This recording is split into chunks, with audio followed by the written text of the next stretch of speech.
8월 10일 화요일, 오늘의 말씀은 이사야서 61장 1절부터 11절까지의 말씀입니다. 우리 함께 봉독하도록 하겠습니다. 주 여호와의 영이 내게 내리셨으니 이는 여호와께서 내게 기름을 부으사 가난한 자에게 아름다운 소식을 전하게 하려 하심이라.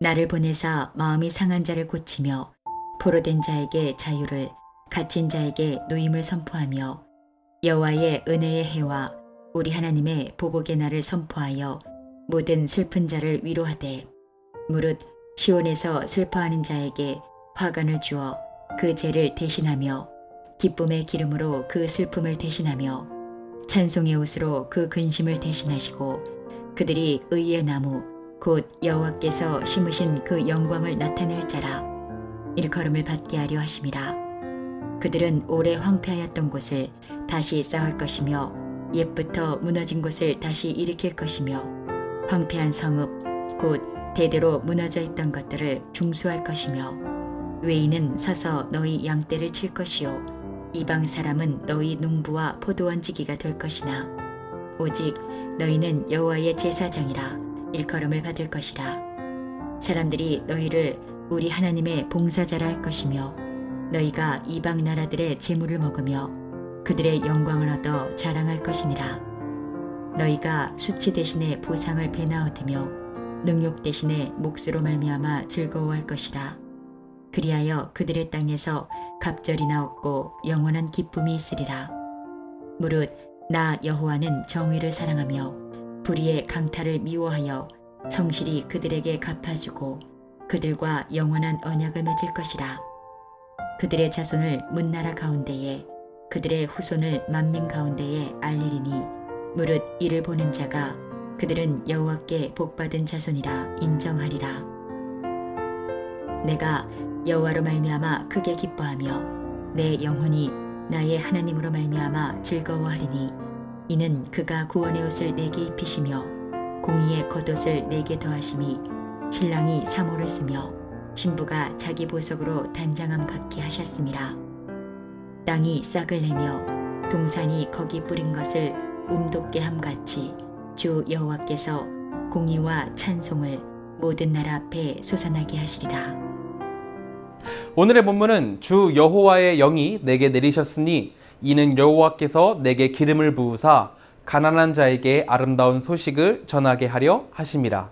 나를 보내사 마음이 상한 자를 고치며 포로된 자에게 자유를, 갇힌 자에게 노임을 선포하며 라고 시작을 하고 있습니다. 하나님은 여호와의 기름 부음 받은 자를 통해서 이스라엘을 위로하겠다 말씀을 하시는데요. 하나님의 영을 충만히 받은 선지자 이사야는 포로가 될 백성을 바라보며 희년의 해방을 선언하고 있습니다. 시온으로 돌아와서 당장에는 황폐해진 땅을 바라보면서 큰 슬픔에 죄를 뒤집어 쓰고 절규할지라도 하나님께서 그들에게 곧 화관을 씌우실 것이라 선포하고 있죠. 바짝 마른 땅에 물을 부어서 생명의 근원으로 변화시키듯 하나님은 마른 나무였던 이스라엘 백성들을 하나님이 심으신 의의 나무로 회복시키실 것입니다. 그렇게 하셔서 무너진 시온을 재건하실 것임을 이야기를 하고 계시죠. 무엇보다 이 말씀이 우리에게 너무나도 감사하게 다가오는 것은 예수 그리스도로 인해서 이 말씀이 실제로 우리에게 다가오고 있기 때문입니다. 여호와의 기름 부은 자 중 가장 높은 분인 예수님께서 회복된 이스라엘에 오시고 마음이 상한 자를 고치시고 포로된 자를 자유롭게 놓으셨으며 갇힌 자에게 자유를 선포하셨습니다. 이사야 시대 당시 이스라엘 백성들은 육체의 구속에서 노임을 받게 되는 그런 한시적인 구원을 받았지만 예수님을 통해서 우리는 영혼의 구속에서 노임받는 영원한 구원을 받았습니다. 그 당시 예루살렘의 땅이 말라버린 땅에서 생명이 가득한 땅이 되었다고 할지라도 그것은 한시적인 것이고 다음부터는 인간의 노력으로 물을 계속 줘야 하는 일시적인 것이었습니다.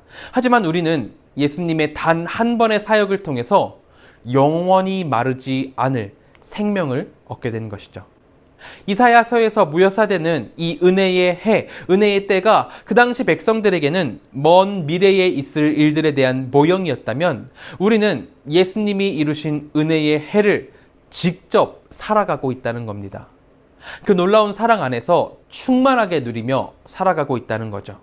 그러므로 현실의 절망과 폐허 위에서 그 상황만 보고 쓰러지지 마시길 바랍니다. 때때로 우리는 영원과 비영원의 이 간극 사이에서 우리가 진정으로 바라봐야 할 것이 무엇인지를 잊곤 합니다. 기쁨, 즐거움, 충족함, 이 모든 것들이 현대시대에서는 물질로 인한 잠시의 카타르시스를 의미하는 단어가 되어버렸습니다. 하지만 우리가 반드시 기억해야 할 것은 하나님은 이런 잠시의 기쁨이 아니라 영원한 풀림의 기쁨을 우리에게 주셨다는 것입니다. 우리의 기쁨은 한시적인 것이 아니요 영원을 바라보게 하고 의의 나무로 자라가게 하는 것입니다. 그러므로 매일매일 하나님의 말씀과 함께 나아감으로 나의 눈을 하나님께 고정하고 참 기쁨을 누리는 우리 모두가 되기를 소망합니다. 하나님께서는 이제 회복과 기쁨을 넘어서 우리를 제사장으로 세우시겠다 말씀을 하십니다. 6절입니다. 오직 너희는 여호와의 제사장이라 일컬음을 받을 것이라. 사람들이 너희를 우리 하나님의 봉사자라 할 것이며 너희가 이방 나라들의 재물을 먹으며 그들의 영광을 얻어 자랑할 것이니라. 하나님은 이스라엘을 제사장 나라로 회복하신다 말씀하십니다. 우상들을 섬기고 행악을 행함으로 문란한 사람과 같았던 이 이스라엘은 포로가 되어서 능욕과 수치를 당하고 있습니다. 지금 현재는 바벨론 유수로 능욕과 수치를 당하고 있죠. 하지만 이제 하나님의 손길 아래 이 모든 것이 회복되고 그뿐만 아니라 하나님의 봉사자로서 격상되어서 살아가게 된다고 말씀을 하고 계신 거죠. 이스라엘이 하나님의 봉사자가 되어서 온 세상을 하나님께로 인도하면 주변의 모든 나라들은 이스라엘을 우러러보며 부러워하게 되고 이스라엘이 하나님이 주신 사명에 전력할 수 있도록 전심전력으로 도울 것입니다. 이 말씀이 중요한 것은 이 하나님의 봉사자라는 직무가 예수님을 통해서 우리에게까지 전달되어 내려온다는 것입니다. 하나님께서는 우리에게도 말씀을 하십니다. 내가 너희들에게 은혜의 해를 내릴 것이다. 그리고 거기서 멈추는 것이 아니라 너희를 나의 제사장으로 삼아서 나의 봉사자가 되게 할 것이다. 이렇게 말씀을 주고 계신 거죠. 이스라엘이 지금은 포로이지만 예루살렘으로 복귀하고 또 하나님의 일을 하는 봉사자로서 주변국들의 부러움과 도움을 받게 되는 것처럼 예수님을 믿고 구원을 받은 우리도 하나님의 봉사자로서 그 의무를 다하고 우리가 그 의무를 이행할 때 우리의 주변 관계가 변화될 것이라는, 상승될 것이라는 말씀을 주고 계신 거죠.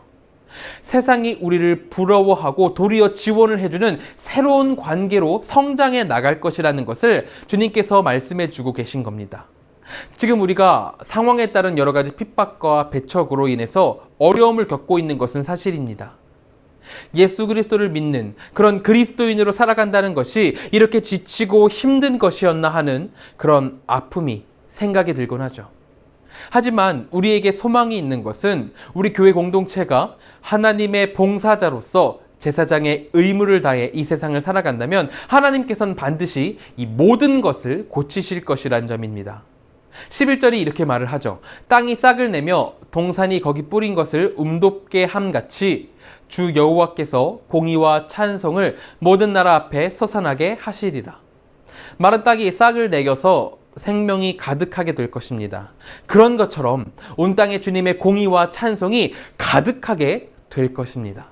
그러므로 세상 가운데 은혜의 해를 선포하고 하나님이야말로 인간의 삶의 기준이시며 참 기쁨이 되심을 온 세상 가운데에 전하는 우리 모두가 되기를 소망합니다.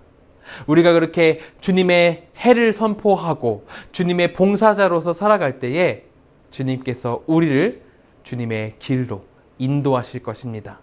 이것을 기억하며 함께 기도하겠습니다. 우리 이 시간 같이 기도하실 때에는 첫째로 세상 가운데 은혜의 해를 선포하며 우리의 기준 되시고 참 기쁨이 되시는 하나님을 따르도록 인도하여 주시옵소서라고 기도하겠습니다. 둘째로는 한국과 세계를 위해서 기도하겠습니다. 코로나 문제와 한국의 사회, 경제, 문화, 정치 이 모든 것 가운데 주님의 회복이 임하기를 같이 기도해 주시기 바랍니다. 세 번째로는 티국의 주광진 하은선 선교사님을 위해서 기도하겠습니다.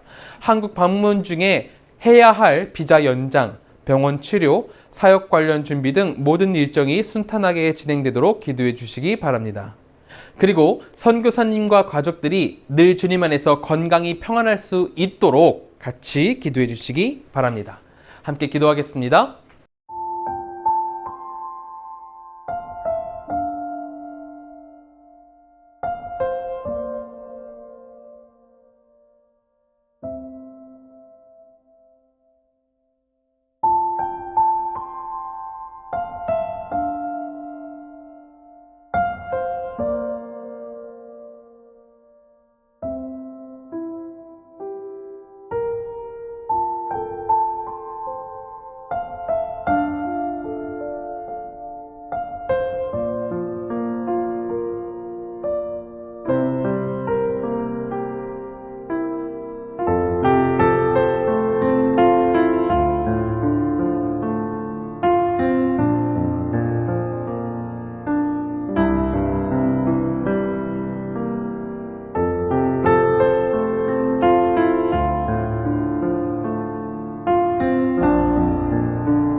제가 기도함으로 마치도록 하겠습니다. 사랑과 은혜가 충만하신 하나님, 주님께서 우리에게 은혜의 해를 선포하셨음을 기억합니다. 우리가 그 축복 안에서 살아가게 된 만큼 이 은혜의 해를 세상 가운데 전파하는 우리가 되도록 인도하여 주시옵소서. 우리 성도님들 이제 세상에서 살아갑니다. 그 모든 삶 가운데 주님의 형통함이 있길 소망하오니 하나님 붙들어 주시옵소서. 하나님께서 채워 주시옵소서. 언제나 함께 하실 것을 믿으며 예수님의 이름으로 기도드립니다. 아멘.